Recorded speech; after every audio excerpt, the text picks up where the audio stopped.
Hello. So, I paint my little figures because I play role-playing games. And one thing that comes up often in fantasy-based role-playing games is a creature called a kobold. Um, Dungeons and Dragons, they make it a sort of a dog-like creature. Pathfinder, they make it more reptilian. It comes from Central European folklore. Where it varies there. So some cultures it is more dwarven, some cultures it's more goblin-like, few cultures it's somewhat like a small imp or other kind of demon. Um, this is largely based on the personality of the kobold. Again, some cultures they're friendly but mischievous, so they will help you out, but they'll also hide things from you. Some cultures they just want to be left alone, so they'll do a little warning. You get too close and they give some sort of warning. Others they are malevolent and they hate humans and will do things to hurt humans on purpose. Um, and so that sort of goes a long way towards what kind of personality they have goes with how they're portrayed. Are they more human-like? Are they more goblin-like? More demon-like? Whatever. They're generally associated with mines, although some are not. But sort of again, the cultures as people traveled around Europe and settled new places, they transplanted their mythologies around, and so people changed the habits of the kobolds to more go with how they were living. But they were generally miners, and so they can be referenced as far back as the 1300s. Um, but so German miners were coming across an ore which had a metal in it, and silver-colored metal. Some people thought it might be silver. Some just thought it's a metal. Let's see what it's like. And the problem is, every time somebody tried to extract the metal from this ore, they died. And so, comes from a mine. It's a deadly substance.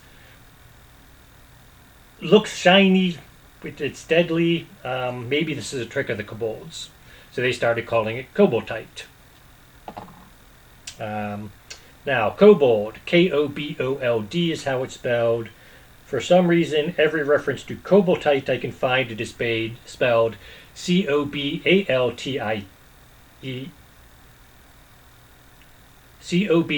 Cobaltie. Cobaltie. Yes.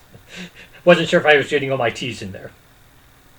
And so, spoiler alert, of course, that sounds more like cobalt than, KOB would.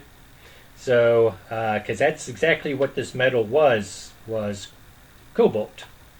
1735, a Swedish chemist named Georg Brandt manages to isolate this metal without killing himself, as people had been doing for don't know how long.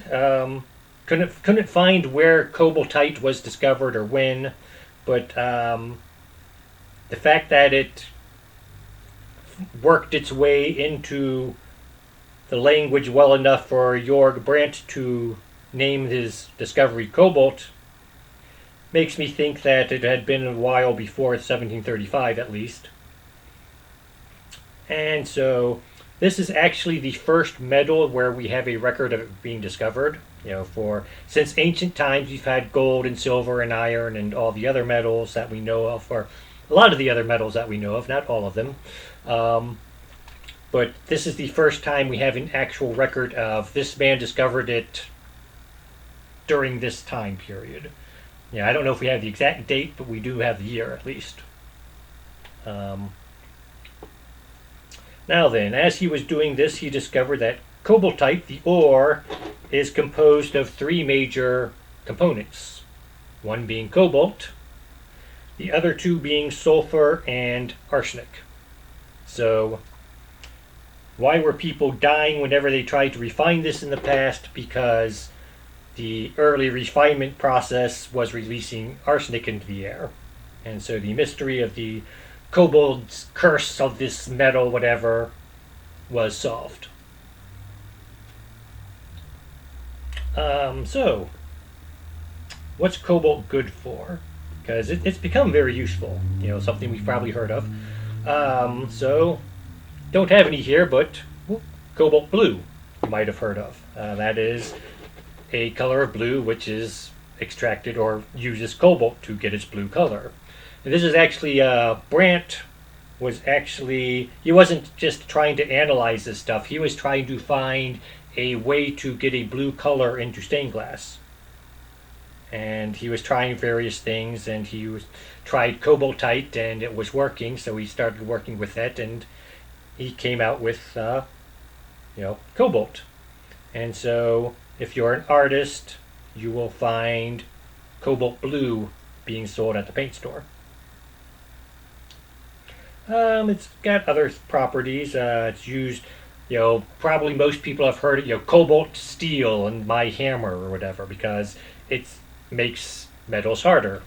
Different alloys of metal get harder with it. So a lot of tools will be advertised, cobalt infused steel or something like that. It is used for lithium-ion batteries. That's the big one going around nowadays. It's used in magnetic alloys. So it's got a lot of uses. So this thing that we thought was a big joke from the kobolds actually is useful. More modern times, people have started protesting cobalt mining. So typically, there are very few mines where they actually try to find cobalt. It's usually a copper or nickel mine, and then there's a side product that, sure, we'll take the cobalt too while we're at it. But there are very few mines where they actually say, we are mining for cobalt, the end. It's usually, like I said, we're mining for nickel or copper, and we'll take everything else we can get with it. So some third world countries do have cobalt mines. They also have child labor or even slave labor in some cases, according to some accusations. And they have very poor mining conditions. No hard hats, no face masks, nothing like that. So people digging this up are exposing themselves to arsenic again.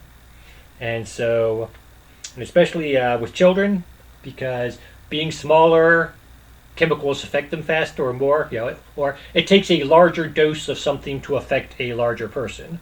And so we have children, they're smaller, so it takes less to hurt them, and they're also developing, so their body's metabolizing stuff faster, so they're actually ingesting more arsenic than the adult workers would be. Although the adult workers are still being exposed to this stuff. And so that's sort of the return of the kobold's curse, is that we are trying to mine this stuff, and the people in charge of the mines aren't really doing it as they should be doing in some cases. A lot of first world countries, Australia, United States, Canada have cobalt mines, but we have the laws in place to try to protect the workers more. So it's more the third world nations which are getting this flack for civil rights abuse. So that's it. Like I said, this is something I actually came across cobalt in the Kobold connection several months ago, and then it was more over a year ago, but more modern, where I started reading about the cobalt mines and the child abuse and stuff going on with it.